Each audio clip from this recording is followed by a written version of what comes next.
The movement was begun by a scientist who discovered, quite by accident, these signals being sent. Please understand, they are safe as long as they are not discovered. They want their weapon. Look out for Charlie. I want that son of a bitch dead. I want him dead. I have so many pieces of information that my mind has sponged up over the years. And it's like, it's almost impossible to get everything across to my channel the way it should be because there's so much information. But I'm going to try to start going back and showing people some of the small pieces of evidence that are important that may have been skipped over and that people may not even know about. Like, I'm really surprised a lot of times about what people don't know about. So, you know, this may be redundant to some, but I think it would be a good thing to start going back and going over information that I may have acquired 12 or 15 years ago. And many people don't know about this. This here, what you're looking at, is the God helmet. And what it is, it's a motorcycle helmet, as you can see, and it has different magnets put in it that are these low-level magnets designed to stimulate the brain with just magnetic waves.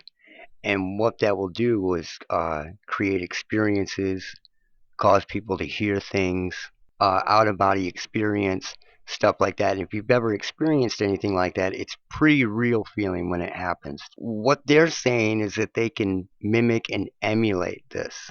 I believe that there is paranormal, but I believe that there is technology masked over so much of this now that it is very, very hard for people to discern what is real and what is fabricated and is just purely technology. They came out with the God helmet information around 2007 or so, if I'm remembering correctly. I think the God helmet is a psyop in itself. If you made this piece of technology that you were really proud of, it would look more like something that came from like an Oculus or like an Oculus 2, something like that, not just a repurposed crash helmet. You understand what I'm saying? So this is a psyop in itself. It is made to look DIY, intentionally DIY, and very archaic, as if the technology is in its total DIY and infancy stage, right?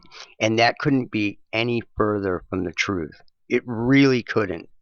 But, you know, they want you to believe this.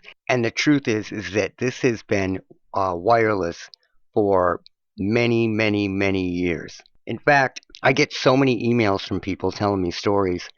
There was a woman who was wearing a heart monitor, and she's also been hit with these weapons in the past consistently. She was wearing this heart monitor for like a couple days, and when she took it back to the doctor and they were going over the data, they came out and they asked her, "Were you playing with magnets or something?"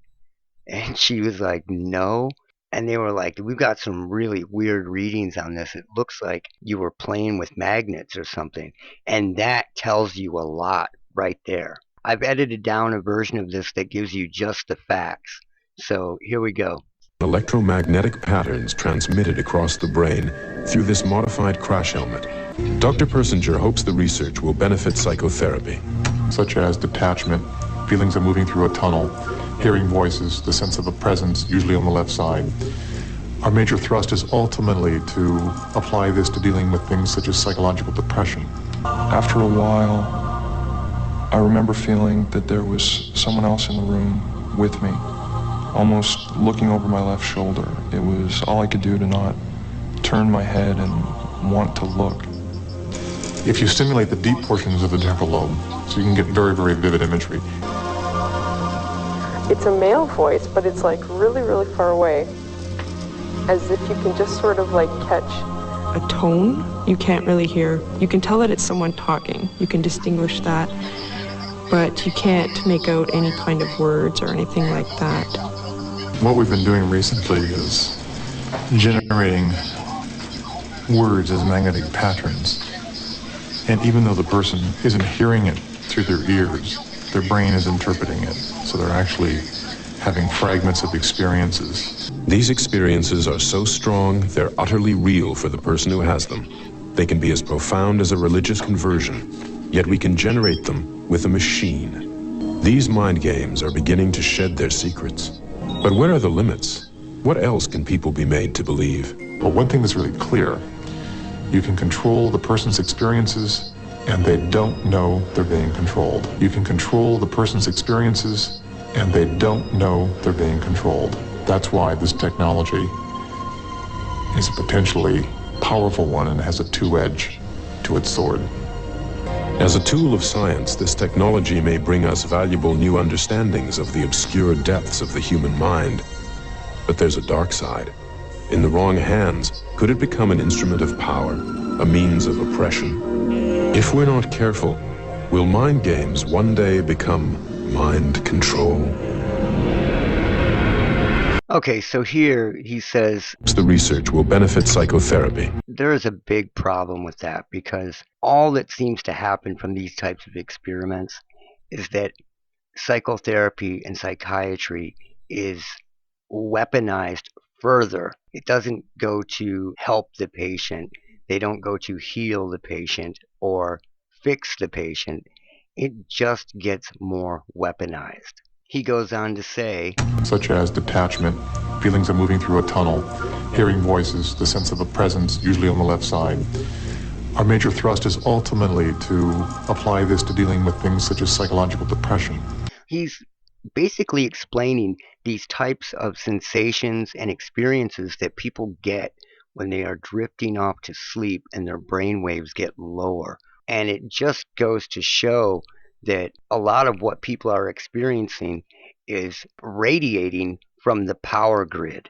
And I'm going to go into that further after this. They've been using this for years, wirelessly. This is just kind of like soft disclosure, which I've mentioned in a lot of different videos. And this guy mentions feeling a presence around him. If you are sleeping, you're going to have a very shadow people, alien, old hag on your chest type, man, the Hat Man, all those types of experiences. And if you've never experienced that kind of stuff, I'm telling you, it can feel very, very real. Like you wake up creeped out and you still feel like somebody's in the room. It's a male voice, but it's like really, really far away. As if you can just sort of like catch a tone.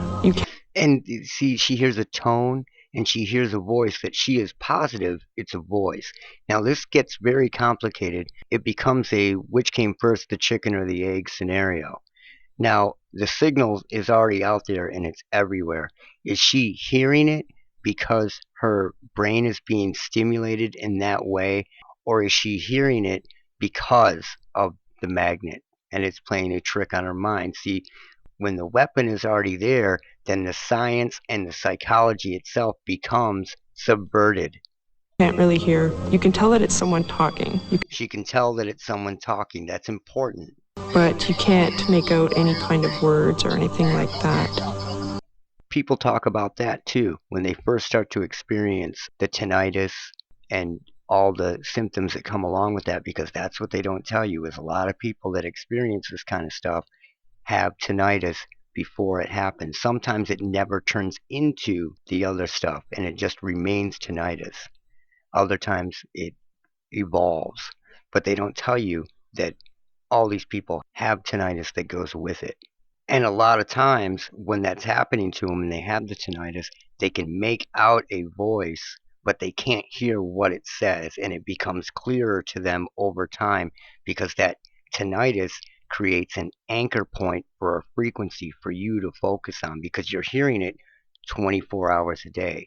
When you have this set of artificial frequencies that you're hearing, you will begin to focus on those, whether you realize it or not. All right, let's move on. What we've been doing recently is generating words as magnetic patterns. Now, isn't that interesting? They're generating words as magnetic patterns. Every time they do stuff like this, they say it's to help the blind, help the deaf, help the children, help the psychologically impaired, help people with depression, help this, help that, and it's bullshit. These are just magnetic fields. They don't need a helmet to do this. Magnetic fields can be brought into a room. They can be brought anywhere. Magnetic fields can be put anywhere wirelessly, especially low-level magnetic fields. It's easy, especially if you're piggybacking on already existing magnetic fields or waves like 60 hertz electricity. And even though the person isn't hearing it through their ears, their brain is interpreting it. So they're actually having fragments of experiences. And here is where they admit that it's wireless, because not everybody can be wearing a helmet all day. So they inadvertently admit that it's wireless, they know it's wireless, and they say it here. Mind games are beginning to shed their secrets. But where are the limits? What else can people be made to believe? But one thing that's really clear, you can control the person's experiences, and they don't know they're being controlled. Not if they're wearing a helmet, which you would have to put on and take part in the experiment. So the only way that could happen is if it was wireless. You can control the person's experiences, and they don't know they're being controlled.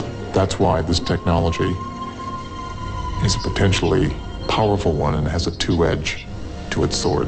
So it's been in use for years and years, and it may have been very simple and required a lot more work, 30 years ago than it does now, but it's just evolved.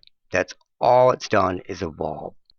This type of science with electricity and frequency and magnetism isn't really taught.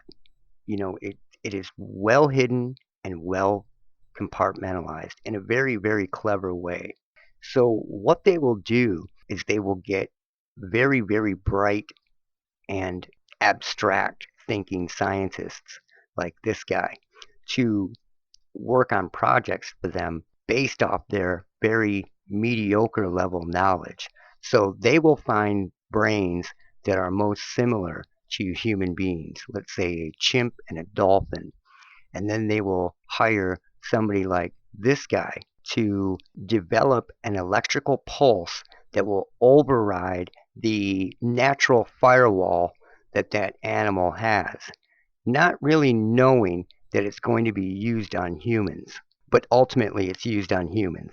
This is John C. Lilly, the inventor of the Lilly Wave, and that's exactly what he did. Was he created an electrical pulse that could override the human firewall of the brain and basically implant information, sound, anything that you wanted to. It's basically a communication pulse. And there's a crazy story about John Lilly. What happened was his friend was monitoring the power grid for signals. And John Lilly walked into the room and saw the pulse on the screen and said, "What is that?" And the guy says, "I'm getting this off the power grid." And he said, "Wow, so that's what they're doing with my Lilly Wave." So he invented this wave and then found out through another person, his friend, that it was being pumped through the power grid. Exactly what I've been saying. This was the very beginning of it, and it has evolved to what it is today. So John Lilly didn't mean to weaponize something against the human race. He thought he was doing this to communicate with dolphins and other creatures, not knowing. It's very, very clever the way they do this. So then, if and when shit goes down, they just say, "John Lilly, what an evil piece of crap to invent such a thing." This is how they do it, and they've been doing this for a millennia. You could never hire a book-smart, straight thinker to invent anything like this because you're not going to get anything. These are the type of people that think that's impossible or it can't work like that or, whatever, because their thinking is limited. They think within these boxes. You have to have somebody like John Lilly to invent it, and in the end, you have to blame it on somebody like John Lilly. So they use these brilliant minds as both the inventors and the patsies to get what they want. So let's go over what produced the weapon that they are using today on the population. The Lilly wave, electrical stimulation of the brain. The goal was to find an electric current waveform with which animals could be stimulated through implanted electrodes for several hours per day for several months without causing irreversible changes in threshold by the passage of current through the tissue. Many waveforms, including 60 cycles per second. 60 cycles per second. That is what your electricity runs on. Sine wave current could apparently be used safely for these limited schedules of stimulation. Now, in an age of wireless, this is perfect. 60 cycles per second sine wave. Sine wave current could apparently be used safely for these limited schedules of stimulation. They could not be used for the intensive long-term schedule of chronic stimulation. Electric current passed through the brain can cause at least two distinct types of injury, thermal and electrolytic. So this was the beginning, and then they had their less brilliant people modify it to their needs. See, once it's invented, then these people can wrap their heads around it. But it takes an abstract thinker to figure these problems out. So if you want to check out more on the Lilly wave, here's an example of it. Go to johnclilly.com and check it out. So this is where it all started, and this is one of the big pieces of evidence that backs up everything that I've been saying on this channel. Most of the samples that I first pulled out, pulses, voices, and other things, right off the power grid. I have a video titled Burst Communication something something, and in that video, when you look at a lot of the waveforms that I'm working with, you can actually see that they look very, very close to the Lilly wave. Suspiciously close. That's it for now. Look out for Charlie.